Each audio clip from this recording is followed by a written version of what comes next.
Hi guys, I wanted to jump on here and make another video and go over my daughter Emily's birth and her diagnosis with Turner syndrome and her journey through everything so far.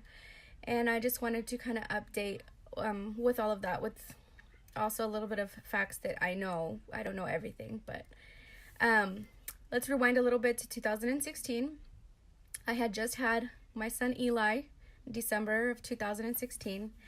And that was a rough pregnancy. I had cholestasis, which is a liver condition that you get during pregnancy, and it doesn't affect mama, but for baby, it can be fatal towards the end of the pregnancy after 37 weeks.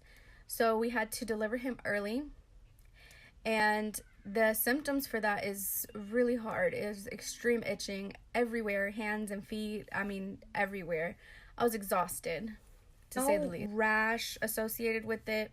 No, nothing shown on the skin. It's literally just the sensation, the feeling of itching, and it's really, really hard. Well, after we delivered Eli, he had to stay in the hospital for about a week on oxygen. So I was dealing with a lot as it was with the pregnancy and then the cholestasis, and then him being in the hospital was really hard. After you have a baby, your emotions, hormones are a wreck. So fast forward a little bit to 6 months. Eli was 6 months, and I was getting sick. I started getting sick for a few days and throwing up in the mornings, very nauseous, very tired. And of course, everyone was throwing out that, oh, you're pregnant. And I'm in denial, like, no, there's no way. I have the IUD, the 10-year. It's not going to happen to me. So I didn't want to even think that was a possibility, especially at that moment. My first two are 6 years apart, and then my second and third were 4 years apart. So it was never in my plan to have kids close together. I mentally was like, I can't do that. Hands up to the women who are able to do that, but I'm not one of them. And I took a pregnancy test. It came out positive. To say I was shocked, I don't even know if that's the right word. It was really not what I wanted to hear. And I can say that with the most brutal honesty. I did not want to get pregnant at that time. Now, does that mean that I didn't want the baby? Of course not. But the pregnancy at that time was not in my plans, and it was very nerve-wracking to have to deal with all of that. Just having a baby, going through postpartum, and then to find out that I'm having another baby. Well, I decided to make a doctor's appointment to go and confirm, and they set up a sonogram because I did have the IUD, so it was it was actually a lot of a risk to get pregnant with the IUD. And I decided to do a sonogram, and not only was I pregnant, but I was already 10 weeks pregnant. So I was very pregnant already, and I had no idea. When you really truly think that you cannot get pregnant and you get sick, your mind doesn't automatically go to that. Of course, if you're trying or, you're not using any type of birth control, everything, you're like, oh no, I might be pregnant. But I really did not have that thought until somebody brought it up, and then I was like, okay, let's just make sure. And yeah, I was pregnant. Luckily, the IUD came out just fine, and nothing was complicated by it, so that was a good thing. And we went ahead and made scheduled appointments to further along with the pregnancy. At about 12-13 weeks of my pregnancy, they called me from the doctor's office, and they offered me a free sonogram. Now, of course, for women that are pregnant, I was like, yeah, I want to go see my baby. And I was there the next day, and the lady was looking at everything, was, taking lots of pictures for me, taking lots and lots of measurements, specific measurements, looking back on it now, but I didn't know what it was at the time. And I left. I was, just kind of hanging around town, thankfully, when I got a call about not even an hour later, and they told me that I needed to go to a specialist immediately for another sonogram. And I had this gut-wrenching feeling like something's wrong. Off we go to the appointment, and we get there. We don't have to wait very long before they get us back. the lady starts to take some more pictures, more measurements, looks, and, you know, hearing everything going on with the baby. Then the doctor comes in and he asks if my husband wants to step out with our daughter. He's like, not really, you know, whatever you're going to tell her, I need to be here. So he asked if it was okay if one of the nurses took her out. And I'm just thinking, well, she's 4. It's not like she understands anything, but now I understand why he asked to take her out. So the nurse very kindly took her out of the room, and he just proceeded to tell us that there was a measurement on the back of the baby's neck called the nuchal translucency that was measuring larger than normal. It could mean nothing, but in most cases, it is a sign of Down syndrome, other health conditions, heart defects. It could be a numerous number of things. And they asked us if we wanted to do further testing to find out exactly what it was. And he did mention that a lot of parents at this point decide to terminate the pregnancy because they don't want to have a baby with any abnormalities. That was never going to be an option for us. It did hurt my feelings to hear that, because it's not what you want to hear after hearing there could be something wrong with your baby and we could terminate, you know. And that's just, I understand that's a person's choice, but it's definitely not mine. So he started explaining to us options and counseling. I stayed strong for the first few minutes listening to him, hearing and asking questions, and then it did hit me. I started crying immediately, and it was hard. I didn't know what to think. I didn't know what to expect. I had just had a rough pregnancy, had a scare with my son, found out I was pregnant again, and now this. I mean, being pregnant with postpartum, I don't know if anybody else has ever dealt with it, but it's definitely not fun for anybody. And my husband was very supportive, and he was very uplifting, and, you know, really, really had a lot of faith. And I did have faith, but I had more fear. And it's hard. You don't want to hear something like that. Well, we continued to go to appointments, and we had a lot of follow-ups. At the follow-up appointments, the doctor did insist a couple times to do the testing so that we could prepare for anything. And I just decided not to do it. I just figured, you know, it was all in God's hands, and whatever we had to deal with, we would deal with it when it came. We found out that it was a girl. So we had boy, girl, 2 boys and 2 girls. Who would have thought? I never thought I would have 4 kids. But, you know, we were okay, not knowing at the time. We kept checking up on her with sonograms. Everything looked good in the sonograms as far as her heart, and there was some little things here and there that they wanted to keep an eye on. But for the most part, she was actually growing fairly well. And we just continued like that until the end, and I was diagnosed with cholestasis once again, this time earlier. So the itching came back, and I was miserable once again. So just a little fact that people don't know, that once you have cholestasis for one pregnancy, you are at much higher risk to have it again. And I'm here to tell you that it is true, because it happened to me, and it is the worst thing ever. Poor pregnant women that have to deal with every single symptom and emotion you could think of, and let's just throw in there something that they cannot stop whatsoever. They gave me medications for itching. They gave me medications to help me sleep at night. And then I'm like, I don't want to take hardly anything at this point, because baby's already high risk. And then I don't want to, you know, put things in my body that could possibly affect her. So I tried my best to keep it as necessary as possible, which was really, really hard for me.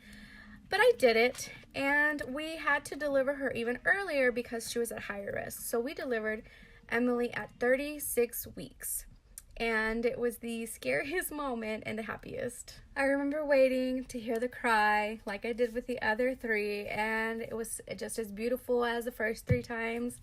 My husband got to get her, hold her, bring her to me. The only thing I saw was that little face And my heart just melted and everything kind of just left me for that moment. And I was just happy to have her, to see her, to be her mother. It was just amazing. I'm so thankful that I have this experience with her. And my husband took her away, got to take pictures with her and spend a little bit more time with her than I did. But the nurse came up and did kind of tell me that, you know, I was going to notice that Emily had very puffy hands and feet, and that it was something that they were going to have to, you know, look into, but everything else was fine. Off we go to the recovery room, where I got to see her and do skin on skin and try to nurse. And I did see her hands and her feet. They were so puffy, so tight, swollen. I mean, it almost looked like if you even touched her too hard, it would just rip her skin open. That's how tight her hand was from the swelling. And she did good in the beginning, and we, you know, eventually got moved into the room.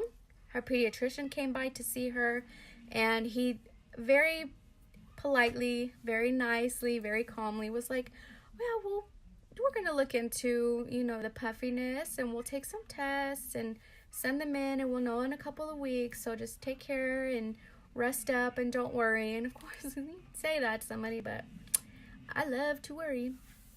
So I did for 2 weeks until they called me. Or actually, I had an appointment with her after 2 weeks. While we were at the follow-up appointment, I asked them if the results had came in yet, and they said no. So we just proceeded with checking her height, her weight, and all of that good stuff. And then as I was getting ready to leave, the nurse says, hold on, I think the results have came in. Wait in the room for a little bit longer. The doctor will come back with the results. And I was like, okay, so I wouldn't have to come make another trip.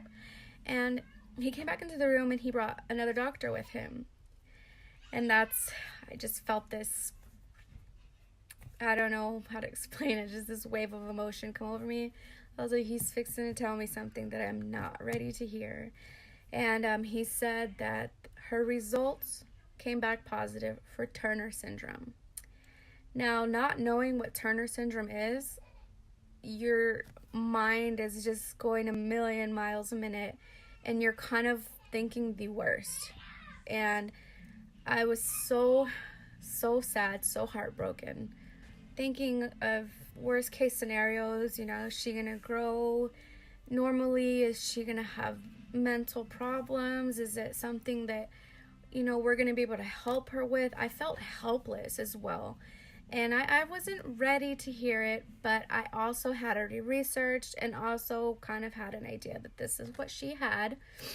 But I still wasn't sure fully what it was. I had just kind of, you know, researched with the puffy hands and feet and possibilities of what it could be caused from.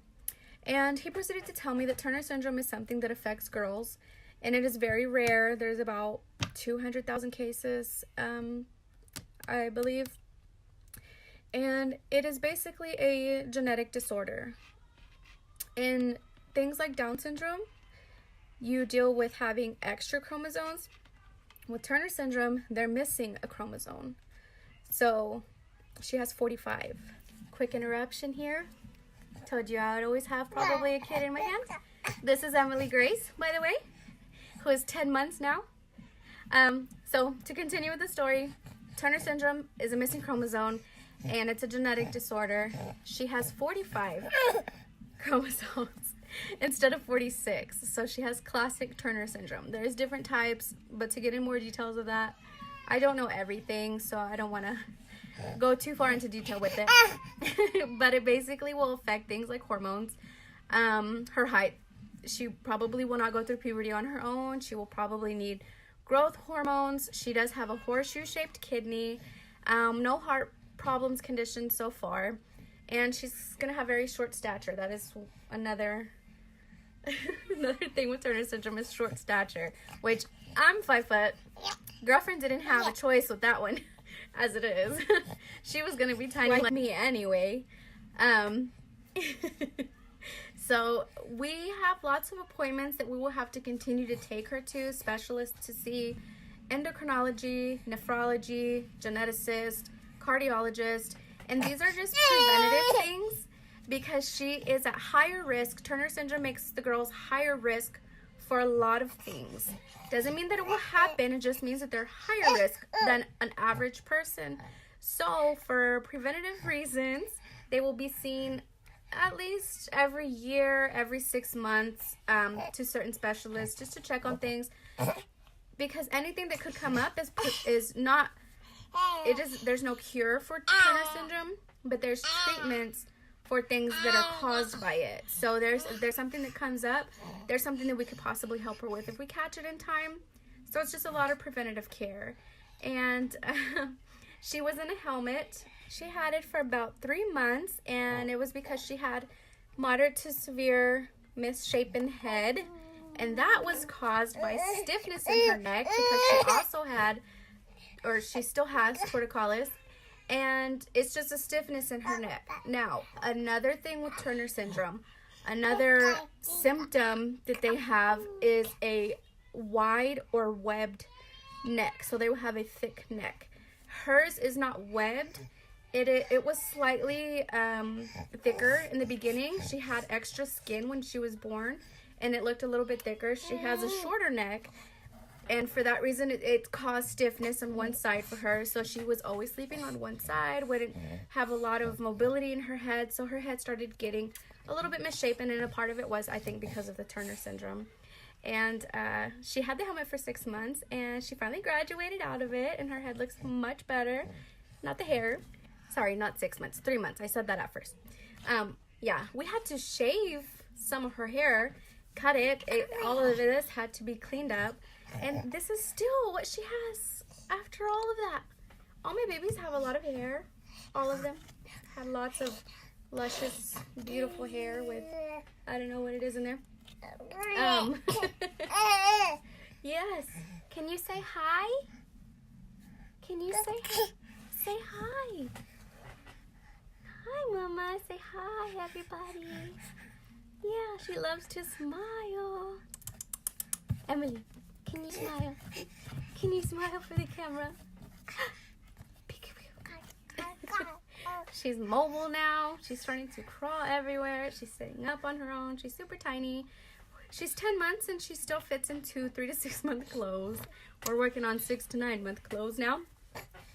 And she took a little while to adjust to baby food, and she's doing a lot better. I can tell because girlfriend's getting heavy. And she's already at that stage. If you're eating, she gives you the stare like, are you going to share, or are you just going to keep on being stingy?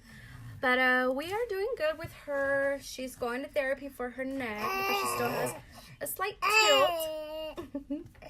Other than that, it's just going to her regular checkups. And this coming year, this year, oh my gosh, we're in 2019. Where did it go? This year, we're starting to go to some of the specialist appointments and get some more information for her, and just kind of continue to, go through her journey. I'd like to invite anybody who would like to follow our story to subscribe, like, comment, share our video to help bring awareness for her. She is so excited. It's not the cutest thing ever. She thinks she's running. Go, baby, go. Go, baby, go. Go, baby, go, go, go, go, go. She literally bruises her toes from how hard she does that. Go, baby, go. Go, baby, go. Go, baby, go, go, go, go, go. Well, I need to end this video because I have a lot of mommy duties. Before I forget, one of the most important things I left out is that after we found out that Princess here had Turner syndrome, only 1 to 2% of babies make it through pregnancy that have Turner syndrome. So 99% of babies do not make it. That broke my heart when I heard that, and I feel so deeply for the women who, their babies have to gain their wings early, and I'm so grateful that I have Emily. So yes, we are just trying to spread awareness and support baby girl here in her journey, and I hope that you guys that choose to follow and to support our journey will subscribe and turn on your notifications for the next video. And again, thanks again for watching. We will see you guys next time.